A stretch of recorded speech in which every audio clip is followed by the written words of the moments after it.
السميع العليم من الشيطان اللعين الرجيم بسم الله الرحمن الرحيم قال الله سبحانه تبارك وتعالى في كتابه المبين وهو أصدق الصادقين إن كنتم في ريب مما نزلنا على عبدنا فأتوا بسورة من مثله وادعوا شهداءكم من دون الله إن كنتم صادقين. ظاہر ہے کہ تمام مسلمانوں کے جذبات کو زبردست ٹھیس پہنچی ہے اور شدید تکلیف پہنچی ہے امریکن فوجیوں کے اس عمل سے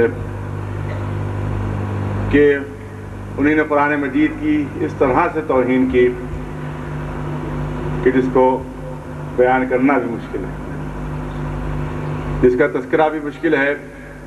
مسلمانوں کی حمیت کو للکارا ہے، مسلمان کی غیرت کو چیلنج کیا ہے کہ اس کے تحت اس نے یہ کام انجام دیا. کس نفسیات کے تحت یہ کام انجام دیا؟ آپ یاد رکھیں کہ قرآن مجید کا چیلنج ہے، قرآن مجید کا دعوت مقابلہ ہے کہ اگر تمہیں یہ شک ہے کہ قرآن اللہ کی کتاب نہیں ہے تو اس قرآن مجید کے ایک سورے کا جواب لے آؤ.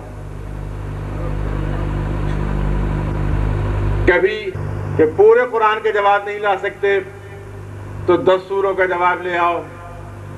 پھر چیلنج کو اور کم کر دیا گیا کہ 10 سوروں کا جواب نہیں لا سکتے تو ایک ہی سورے کا جواب لے آؤ، اور اس کے بعد اور گھٹایا گیا، توجہ رہے، اور گھٹا دیا گیا. پھر اعلان ہوا فَلْيَأْتُوا بِحَدِيثٍ مِثْلِهِ، اگر پورے سورے کا جواب نہیں لا سکتے ہو تو قرآن مجید کی ایک آیت ہی کا جواب لے آؤ. قرآن مجید کی ایک آیت کا بھی جواب لے آؤ. یاد رکھیں آپ کہ یہ چیلنج آج سے 1400 سال پہلے بھی تھا، آج بھی ہے اور کل تک رہے گا. اور جب تک دنیا ہے موجود، جب تک زمین پر انسان موجود ہیں، یہ قرآن کا چیلنج موجود ہے. قرآن مجید کی ایک آیت کا جواب لے آؤ. آپ جانتے ہیں کیا ہوگا اگر آج کل پرسوں 2 دن بعد 10 دن بعد 6 مہینے بعد سال بھر بعد قرآن مجید کی ایک آیت کا بھی اگر جواب آ جائے تو جانتے نتیجہ کیا ہوگا؟ قرآن کی سچائی ختم ہو جائے گی. ایک آیت کا بھی اگر جواب آئے تو قرآن کی سچائی ختم ہو جائے گی. قرآن کی سچائی ختم ہو جائے گی تو رسول کی رسالت ختم ہو جائے گی. رسول کی رسالت ختم ہو جائے گی تو اسلام کی حقانیت ختم ہو جائے گی. تو جب اسلام کی حقانیت ختم ہو جائے گی تو پھر مسلمانوں کو کوئی اور دین اختیار کرنا پڑے گا، کوئی اور مذہب اختیار کرنا پڑے گا. میں نے کہا کہ بہت اہم چیز ہے جو آپ کے سامنے پیش کر رہا ہوں. اگر قرآن مجید کی ایک آیت کا بھی جواب ہو جائے گی، رسول کی رسالت ختم ہو جائے گی، اس کا مطلب یہ ہے کہ بظاہر اسلام کو ختم کر دینا کتنا آسان ہے. اسلام کو مٹا دینا کتنا آسان ہے. پورے قرآن کا جواب نہیں مانگا جا رہا، قرآن کی ایک آیت کا جواب لے آؤ. قرآن مجید کی ایک آیت کا جواب لے آؤ. اسلام ختم ہو جائے گا، ہمارا دین ختم ہو جائے گا، رسول کی رسالت ختم ہو جائے گی، قرآن کی صداقت ختم ہو جائے گی. تو اسلام کو مٹانا کتنا آسان، کتنا سہل. تو میں یہی کہنا چاہتا ہوں ان امریکن فوجوں سے، یا امریکن حکومت سے، یا اسلام دشمن طاقتوں سے کہ اسلام کو مٹانا چاہتے ہو، اسلام کو ختم کرنا چاہتے ہو تو یاد رکھو کہ اسلام کو ختم کرنے کے لیے نہ کسی امریکن بحری بیڑے کی ضرورت ہے، نہ کسی ایٹم بم کی ضرورت ہے، نہ کسی ہائیڈروجن بم کی ضرورت ہے، نہ کسی لشکر کی ضرورت ہے، بلکہ قرآن کی ایک آیت کا جواب لے آؤ. اسلام ختم ہو جائے گا، اسلام مٹ جائے گا. ایک آیت کا جواب لے آؤ. تو آپ یاد رکھیں کہ قرآن کی توہین کرنا، قرآن کے ساتھ یہ توہین آمیز سلوک کرنا، یہ توہین آمیز سلوک نہیں ہے بلکہ یہ اپنا اعلان شکست ہے.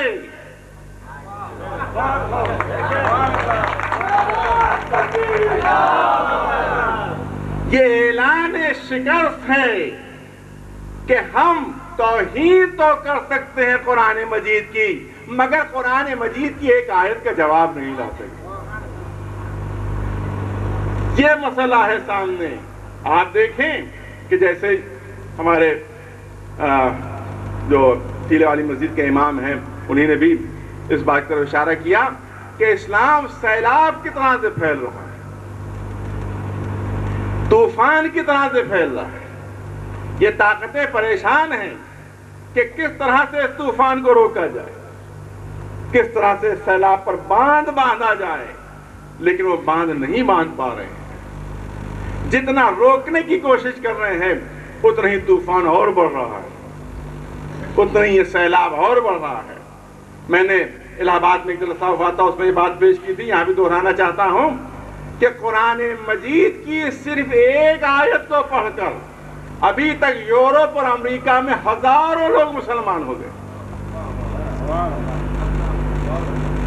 صرف ایک آیت کی تلاوت کر کے پورا قرآن پڑھنے کی ضرورت نہیں پڑی ان کو۔ یہ کیوں توہین ہو رہی ہے قرآن کی؟ میں یہ چاہتا ہوں کہ اس کے پیچھے نفسیات جو ہے وہ سمجھیے،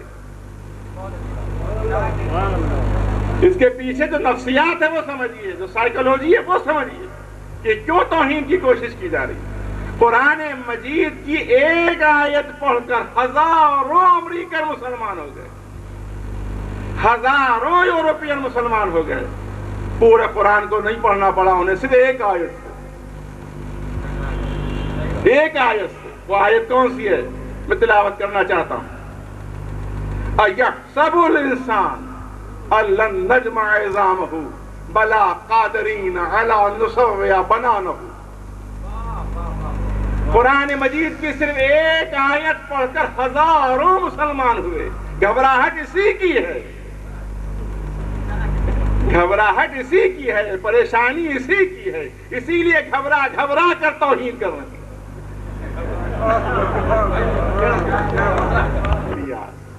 اپنے نوجوانوں کے لیے میں پہلو عرض کر رہا ہوں، ہمارے بزرگوں کو تو معلوم نہیں ہے۔ اس میں جو پہلو ہے بلا قادرین علی ان نسوی بنانہ، تم یہ سمجھتے ہو کہ ہم انسان کو دوبارہ خلق نہیں کر سکتے؟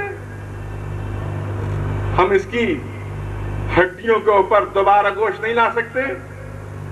ہم اس گوشت کے اوپر دوبارہ کھال نہیں چڑھا سکتے؟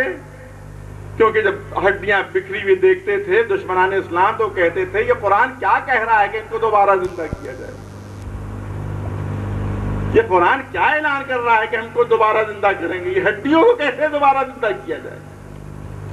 تو قرآن مجید اعلان کر رہا ہے، اور قدرت تمہاری کا اعلان کر رہا ہے کہ ہم چاہیں تو ان ہڈیوں کے اوپر گوشت چڑھائیں، گوشت کے اوپر کھال چڑھائیں، بلکہ ہم میں تو اتنی طاقت ہے اور قدرت ہے کہ تمہاری انگلیوں کی پوروں کو ویسے ہی بنا دیں کہ جیسا پہلے تھی۔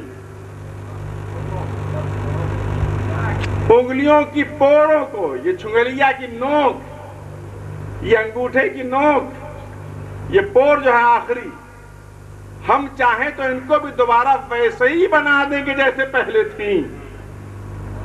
آج سے 100 سال پہلے کوئی مفسر نہیں سمجھ سکا کہ قرآن نے کس راز کی طرف اشارہ کیا۔ کوئی عالم جرم ہوتا ہے، کہیں بھی کوئی قتل ہوتا ہے تو پولیس پہلے انگلیوں کے نشان تلاش کرتی ہے،